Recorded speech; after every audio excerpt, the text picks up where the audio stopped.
maintenant, une longue cimée pour nous marcher. Petit pas, nous continuons, nous pouvons avancer.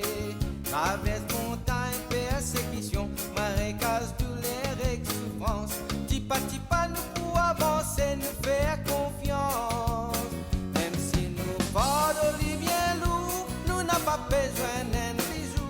Petit pas, nous pouvons avancer vers le royaume. Bonsoir à vous, chers amis téléspectateurs, et merci de nous retrouver pour cette nouvelle édition de Tipa Tipa en ce soir de Pentecôte.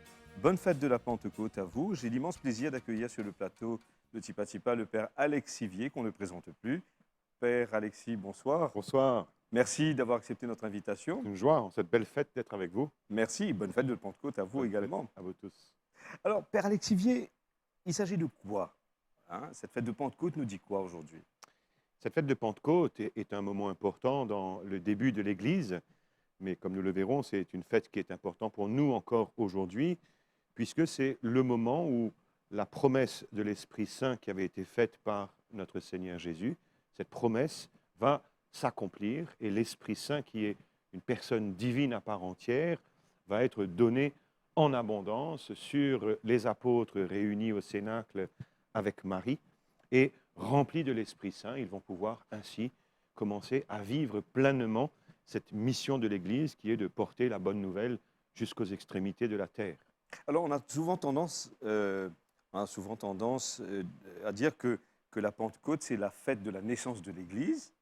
Et au fait, c'est le début de la mission de l'Église. Alors, c'est sûr que c'est une naissance dans la mesure où il y a vraiment comme un enfantement. Et d'ailleurs, on a vécu aussi cette attente avec Marie et les apôtres. Vous savez que c'est l'origine de toutes nos neuvaines vient de là, de ce temps d'attente entre la fête de l'Ascension, donc 10 jours avant, et la fête de la Pentecôte. Donc, ce temps de préparation, c'est vraiment comme un temps d'enfantement pour une étape essentielle, puisque c'est rempli de l'Esprit Saint que l'Église va pouvoir commencer pleinement à vivre sa mission. Mais l'Église est d'abord l'Église de Jésus-Christ.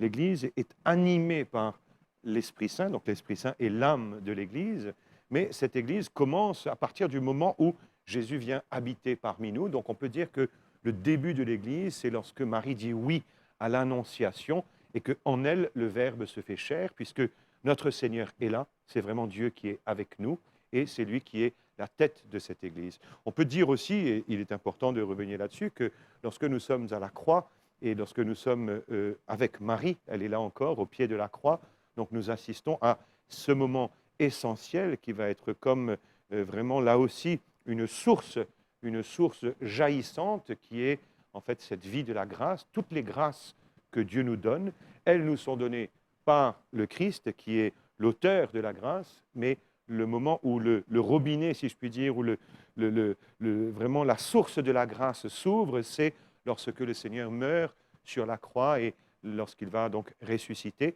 Donc la mort et la résurrection de Jésus est un élément aussi essentiel à la vie de l'Église. D'ailleurs, Jésus dira lui-même que de son côté ouvert jaillira des fleuves d'eau vive, c'est-à-dire que déjà à la croix, nous pouvons reconnaître que le Seigneur, mort et ressuscité, est victorieux de tout mal, et donc là, l'Église est déjà là.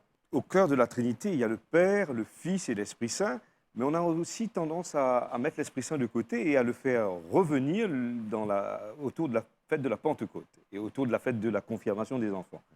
C'est vrai que, oui. Alors, vous avez raison de souligner que l'Esprit Saint que nous accueillons peut-être plus particulièrement au jour de la Pentecôte, il est une personne divine à part entière, donc ce n'est pas une sorte d'énergie impersonnelle ou de choses.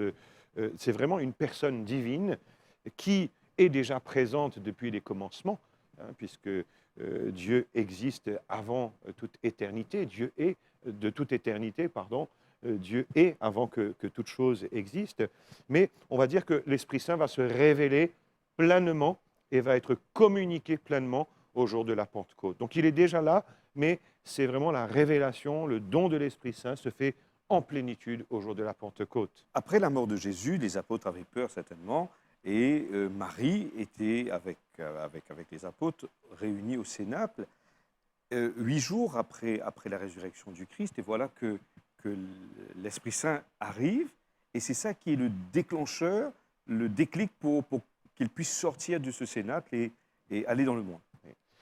Et c'est vrai que humainement, la mission qui leur est confiée paraît impossible.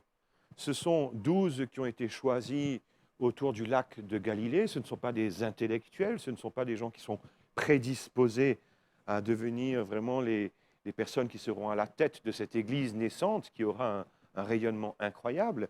Et l'Évangile ne va pas censurer les limites de ces personnes qui vont se disputer pour savoir qui va être le meilleur, qui va avoir la meilleure place, les limites de Pierre lui-même qui souvent ne comprend pas très bien ce que Jésus veut dire.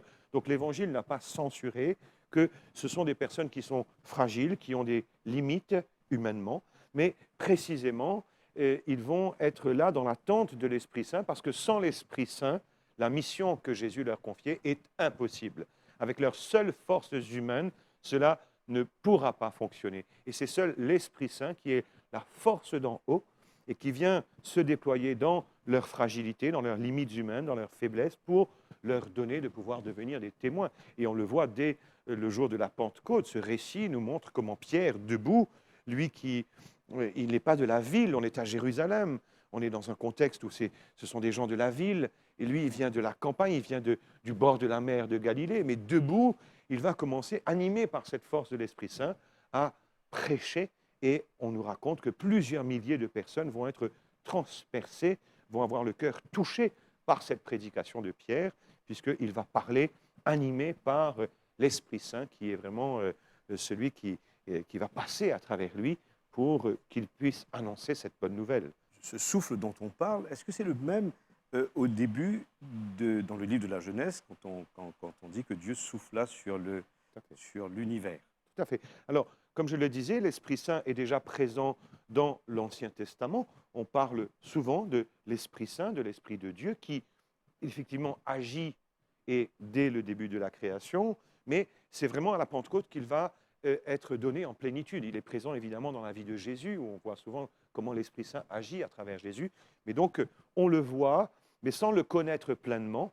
Et le terme hébreu qui est employé pour parler de l'Esprit Saint, c'est le terme Ruach, R-U-A-H, Ruach, qui se traduit par le souffle, le vent. Donc on peut dire que c'est vraiment la première image, puisqu'il y a beaucoup d'images qui vont être employées pour parler de l'Esprit Saint comme personne divine, et l'image qui correspond d'abord le mieux à l'identité de l'Esprit Saint, c'est précisément le souffle, le vent, celui qui vient et qui va permettre de redonner vie, de redonner un souffle de vie là où on se sent paralysé par la peur, par nos limites, par les difficultés intérieures ou extérieures. Alors, la fête de la Pentecôte est une fête chrétienne, mais à l'origine, c'est une fête juive. Et puisque la chrétienté repose sur le judaïsme également. Bien sûr, alors c'est intéressant de voir aussi qu'il y a vraiment comme une greffe, c'est l'image que saint Paul va prendre dans la lettre aux Romains. Le christianisme est greffé sur le judaïsme, puisqu'il va recevoir le Sauveur, le Seigneur Jésus-Christ, et il vient à l'intérieur de ce peuple juif qui attend le Messie, et il y a un certain nombre de fêtes juives qui vont non pas être complètement annulées, mais qui vont être transformées. La fête de Pâques et la fête de Pentecôte. Ce sont des fêtes qui sont célébrées dans le judaïsme. Pâques, c'est la grande fête chaque année où on commémore le passage de la mer Rouge. Ils sont passés de l'esclavage en Égypte à la liberté. Et donc, le Seigneur Jésus va lui-même célébrer sa Pâque et donner un sens nouveau, puisque désormais la Pâque, c'est ce passage que lui va vivre pour nous, de la mort à la vie. Et déjà, les Juifs célébraient 50 jours après la fête de la Pâque, ils célébraient cette fête de la Pentecôte qui commémorait ce moment très important pour les Juifs, où Moïse, au mont Sinaï, va recevoir les tables de la loi. Donc, Dieu va lui donner ces tables sur lesquelles sont gravés les 10 commandements ou les 10 paroles. Donc, les Juifs célèbrent toujours la Pentecôte, et lorsque le texte biblique nous dit qu'on arrive au jour de la Pentecôte, c'est la Pentecôte juive, où les Juifs étaient en train de célébrer, et ce jour-là précisément, l'Esprit Saint va être donné, Et l'Esprit Saint vient précisément pour graver cette loi nouvelle dans nos cœurs. Et donc, il y aura ce terme Pentecôte qui va être gardé. Le nom reste le même, mais la signification est tout autre, puisque désormais, lorsque nous célébrons la fête de la Pentecôte, c'est ce don de l'Esprit Saint qui vient nous donner, comme le prophétisait déjà le prophète, nous donner un cœur nouveau. Dieu, par le prophète, disait, je mettrai en vous mon esprit et vous vivrez. J'ôterai votre cœur de pierre et je vous donnerai un cœur de chair. Et voilà que l'Esprit Saint permet de vivre cette transformation intérieure et de connaître Dieu, de pouvoir reconnaître que Jésus est vraiment Dieu, que c'est lui notre Sauveur, de pouvoir reconnaître que Dieu est un Père. C'est l'Esprit qui nous donne de pouvoir entrer dans cette connaissance de Dieu et dans ce grand projet de Dieu pour nous et pour l'humanité. Alors nous connaissons bien cette phrase du psaume, « Au Seigneur, on voit ton esprit qui renouvelle la face de la terre ». Dans le concret, qu'est-ce que cela veut dire? Alors, renouveler la face de la terre, c'est évidemment non pas un renouvellement un petit peu comme un maquillage, on a été maquillé pour venir ici, ce n'est pas un petit maquillage un peu extérieur, mais c'est un renouvellement profond. Et comment est-ce que l'Esprit Saint veut renouveler la face de la terre?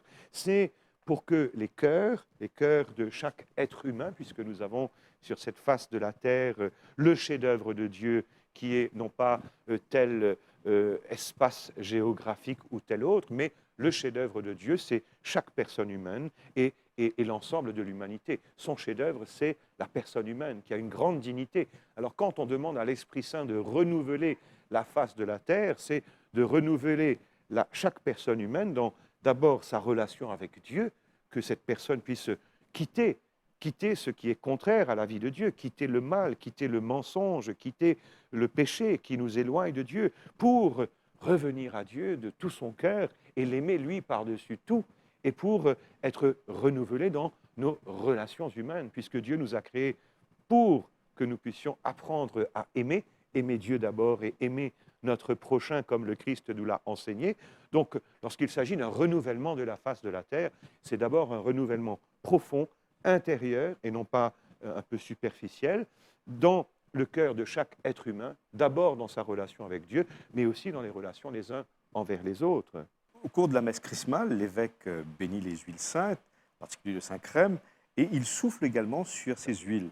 Et quelle signification ce souffle a-t-il aujourd'hui? Nous l'avons dit, donc c'est un des symboles premiers de l'Esprit Saint, puisque dans son nom propre, Esprit Saint se traduit par roi, souffle. Jésus lui-même, le jour de la Pentecôte, on le voit dans l'évangile de Jean, au chapitre 20, il souffle sur les apôtres en leur disant « Recevez l'Esprit Saint ».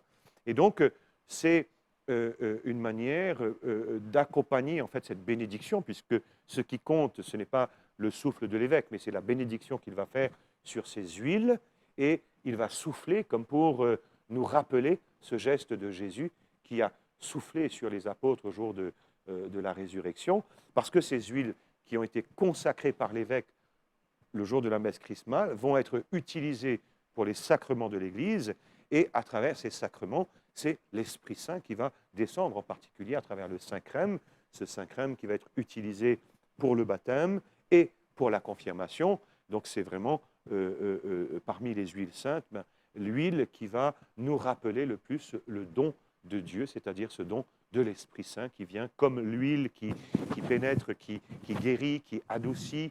Donc l'Esprit Saint lui-même, ainsi une huile parfumée sur nous, l'Esprit Saint vient habiter et vient transformer toute chose.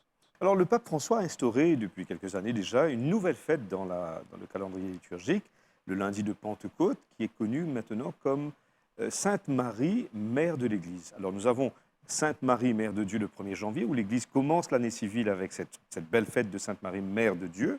Et voilà que le pape vient instaurer cette fête, Sainte Marie, Mère de l'Église. Quel est le besoin, quel était le besoin d'instaurer cette fête, Père? Alors, comme vous le savez, ce n'est pas la première fête qui honore la Vierge Marie. Et Marie, qui est une créature, et donc en tant que créature, elle est très très loin en dessous de Dieu, qui est grand, qui a toute sa majesté divine. Mais Marie, humble créature, a été choisie par Dieu pour être associée de manière extraordinaire à son œuvre. Donc, elle est l'humble servante du Seigneur, mais elle va coopérer, et elle va coopérer déjà par son oui à l'Annonciation, et ce oui de Marie à l'Annonciation est fondamental. Elle va coopérer par cette présence aussi de Marie au pied de la croix et par l'offrande qu'elle va faire d'elle-même. Et à ce moment-là, Jésus va nous donner sa mère en héritage. Voici ta mère. Dans toute la richesse de ce texte de Saint Jean au chapitre 19, on voit vraiment que l'intention de Jésus, c'est que chaque être humain reçoive en propre la Vierge Marie comme sa maman.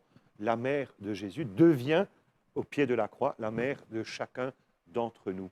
Mais elle est aussi cette mère de l'Église, et à la Pentecôte, elle est là, elle accompagne les apôtres dans ce cheminement pendant ces 9 jours, ces 10 jours, jusqu'au jour de la Pentecôte, et elle va les accompagner.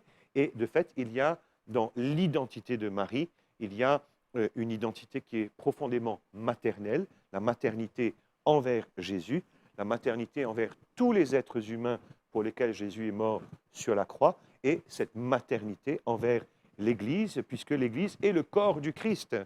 Et Saint Paul lui-même nous le dit dans la première aux Corinthiens au chapitre 12, il prend cette comparaison, il dit « l'Église est le corps, Jésus-Christ est la tête, nous sommes les membres de son corps, dans ce corps chacun a sa place, mais de même que Marie a été la mère du Christ tête de l'Église, elle est aussi la mère de ce corps du Christ qui est l'Église.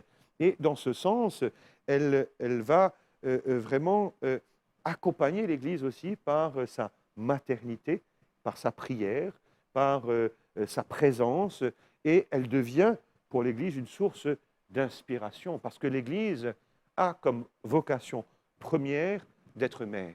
L'Église est d'abord une mère. Et donc, la fête instaurée par le pape François, ce n'est pas une fête qui nous fait découvrir cette maternité de l'Église envers l'Église, puisque ce nom, ce titre, il est présent déjà depuis longtemps. Le pape Paul VI lui-même, à la fin du Concile Vatican II, avait fait une très belle déclaration pour parler de cette maternité de l'Église, de Marie envers l'Église.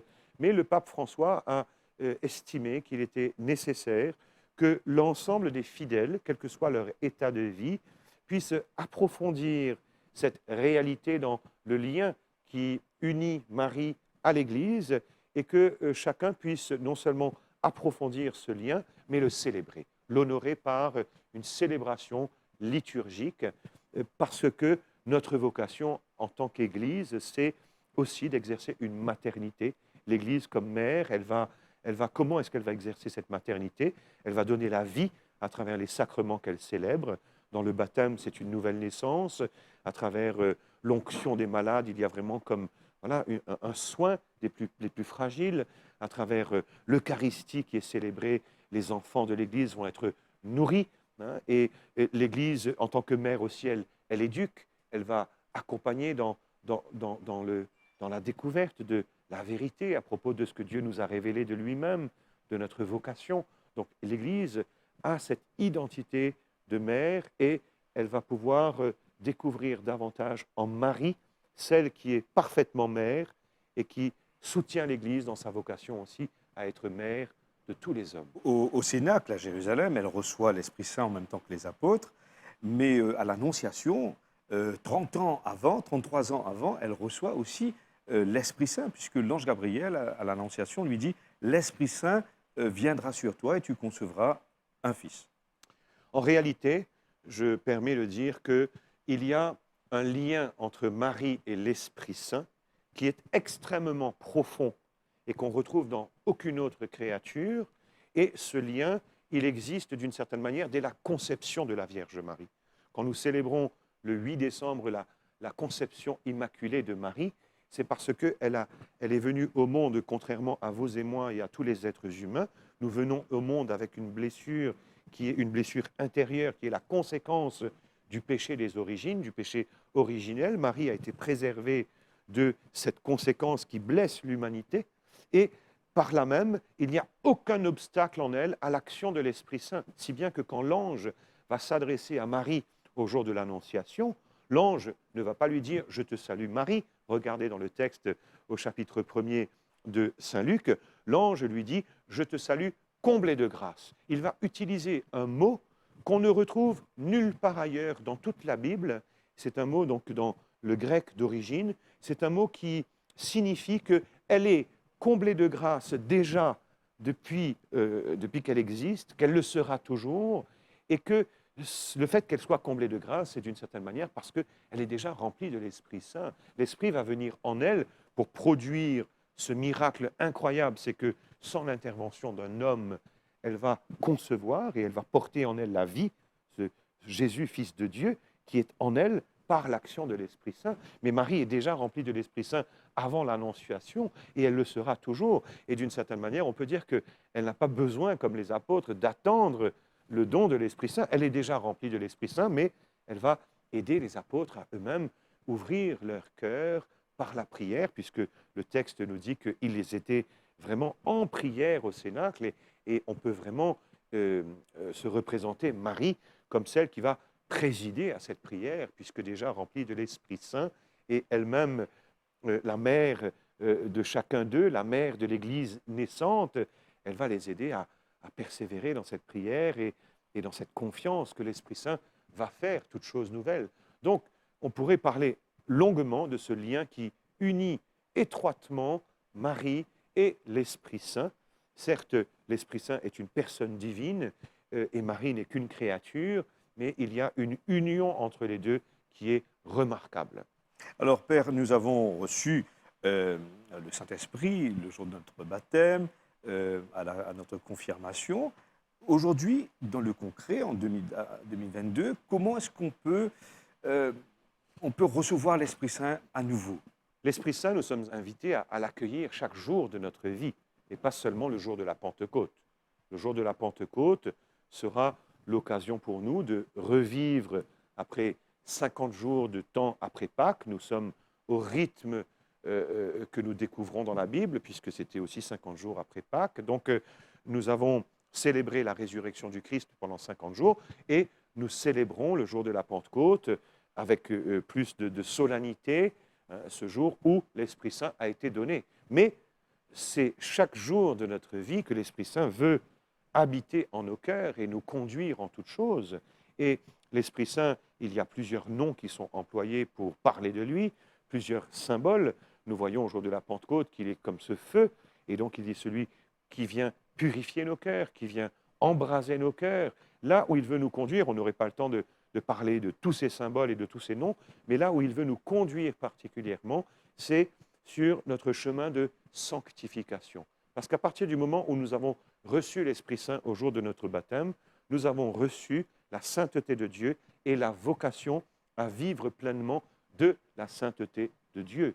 Donc, cette sainteté de Dieu, c'est une sainteté qui est appelée progressivement à imprégner notre manière de penser, notre manière de parler, notre manière de regarder, notre manière d'aimer, notre manière d'agir, notre manière de vivre notre vie.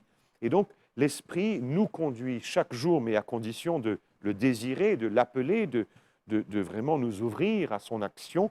L'Esprit veut nous conduire chaque jour sur ce chemin de sanctification pour que ce soit vraiment l'amour de Dieu qui transforme notre vie et qu'en même temps, nous soyons de plus en plus dans la vérité tout entière, puisque Jésus nous parle de l'Esprit de vérité qui nous conduit dans la vérité tout entière.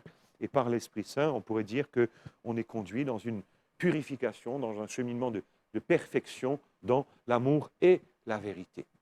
En tout cas, merci beaucoup, Père, d'être venu ce soir nous parler de nous éclairer sur cette fête de la Pentecôte. Et je voudrais aussi, au nom de toute l'équipe, vous offrir un petit cadeau de bienvenue. J'espère que vous reviendrez sur notre plateau. Je vous offre ce livre au nom de toute l'équipe. L'icône par la porte du rêve, c'est un magnifique livre que je vous remercie beaucoup et je le regarderai attentivement. Bonne fête de la Pentecôte encore à vous et à tous ceux qui nous ont suivis. Merci beaucoup. Merci. Voilà, chers amis, merci beaucoup d'avoir été fidèles à cette émission. Nous vous donnons rendez-vous la semaine prochaine, dimanche prochain. Et encore une fois, bonne fête de la Pentecôte.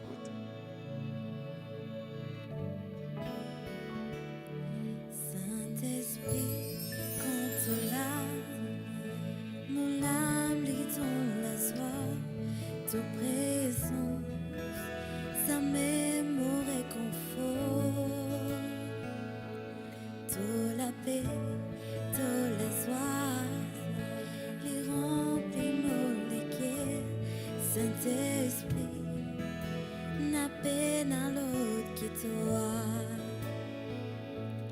Saint-Esprit, quand tu l'as, me l'âme dans la joie, ta présence, ça m'aime au réconfort. Toute la paix, toute la joie, les remplis nos légués. Saint-Esprit, n'a peine à l'autre qui toi. Dans ta présence, when I la guérison. Dans ta présence, me sens-moi plus fort. Dans ta présence, when I la délivrance. Saint-Esprit, n'a peine à l'autre qui toi. Saint-Esprit, quand tu l'as, me l'âme dans la joie, ta présence, ça m'aime au réconfort. Toute la paix, toute la joie, les remplis nos légués. Saint-Esprit, n'a peine à l'autre que toi.